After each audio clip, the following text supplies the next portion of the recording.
Dr. Sully here, and this is one of the most important pieces, I don't know if piece or pieces of advice that I've given on this YouTube channel and the 1,700 videos I've made on this channel.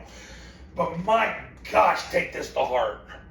Take this to heart. When you run the triple option offense, and yeah, you can apply this to any offense, even those communist offenses where they snap the ball in the air and try to run bubble screens because they think they got talent. So it applies to that as well. But look, you've got to solve problems. Be the guy that solves problems. Don't wait for the problem to happen. Solve the problem before it even starts. And you want to know how to do that? Stop creating unnecessary schemes. Coaches, remember this. Based on a 2-year NFL run study, you must run a play at least 4 times a game for that play to be statistically effective. So if you're not going to run it at least 4 times a game, don't run the play. Now, solve problems. How do you solve problems? In any offense, triple option included, how do you solve problems? Number one, you're always looking to see if there's errors in alignment. You're always looking to see if there's alignment errors. Are the splits over 3 feet with the offensive line? Are the receivers properly aligned, whether it's spread formation, flex formation? A heavy formation for the backside receiver. Is your B-back aligned where he needs to be to get into the ball before the quarterback points the ball? Are the A-backs properly aligned? Focus on that. Focus on that first. Don't worry about schemes. What good is it if your kids don't align correctly? Then you don't run the play correctly because the timing's off because somebody messed up their alignment. The next thing is stance. Look, with stance, the number one issue I see with high school kids when I travel the country and do camps is their stances are too wide. And when their stances are too wide, they can't get out of their stance. You want your people narrower than shoulder width apart on the offensive line, obviously a receiver, definitely an A-back, and a B-back. If they're more than shoulder width apart, they're wrong. Most high school kids don't have the flexibility to align at shoulder width apart. I don't care what any freaking guy at the Glazier Clinic tells you to do.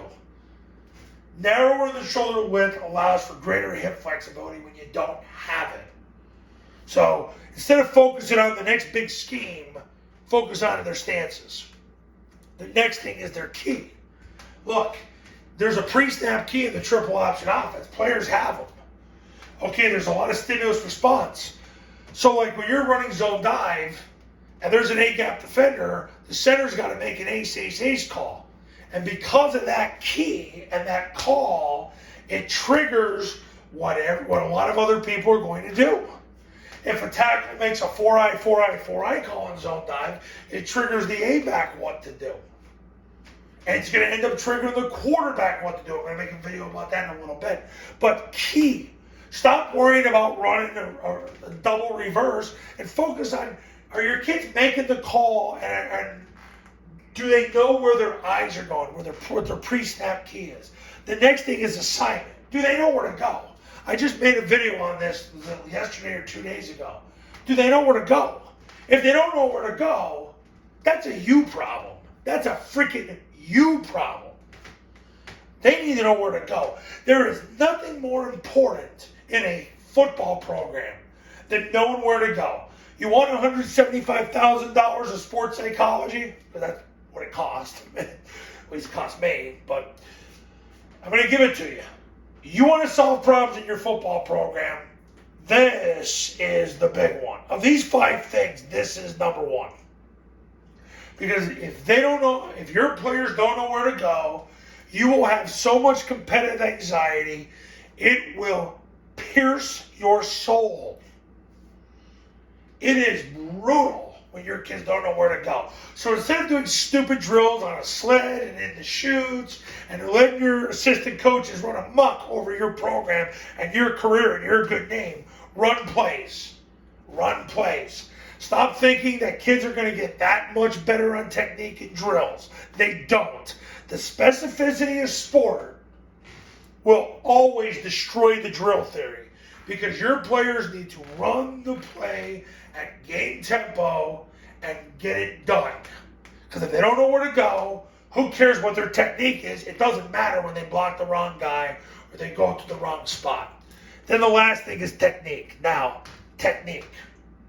Here's the thing about technique. When you teach technique, focus on the landmarks of where they're going so that you give them a visual cue of where to go. So instead of saying, oh, you got the 3 technique, no, you don't have the 3 technique.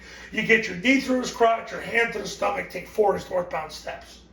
And you don't ever want to give your players more than 3 things to think about on an assignment and technique. No more than 3. Because if you do more of that, they're not going to remember and they can't apply it. Andy Reid said it's always better to keep it to 1 thing.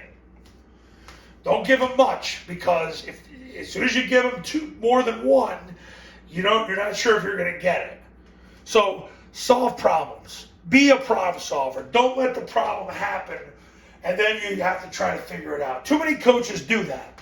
That's why coaches are overwhelmed, because you got to oversimplify the process. Be a problem solver. Solve problems before they start. Make sure they know how to align. They know how to get in the stance the right way. They know their keys, their pre-snap keys. They know where to go. And then when they get to where they're going to go, they know what to do when they get there.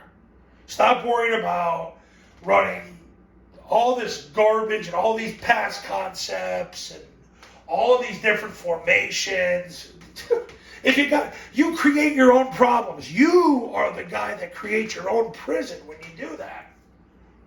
Understand, this is an offense that Army, Navy, Air Force, they run 3 base formations: spread, flex, heavy. That's it. If you're doing more than that at the high school level, you're going to create your own problems. And if you don't, well, God bless you so abundantly that you probably are never going to become a client of mine anyway, so I don't care about your feelings. So, anyway, solve problems. Solve them in alignment, stance, key, assignment, and technique. And stop creating unnecessary schemes. You don't really need to have 7 answers on the perimeter. Toss it. You don't need 5 answers in the C gap. Just run kick and crush. You don't need a lot of off-tackle answers. The zone dive does all that. You've got mid-triple, the dive face to handle it up inside. You got quarterback sneak. How many plays do you need? How about focusing on this, that? I've made my point so abundantly well. Take it to heart. This was a lot more sports psychology than triple option. But the point of it is solve problems. Oh, there we go. Solve problems and stop creating unnecessary schemes. Coaches, you want to run Army, Navy, and Air Force's offense the right way the first time, give me a call. The Triple Option Football Academy camps will show you how.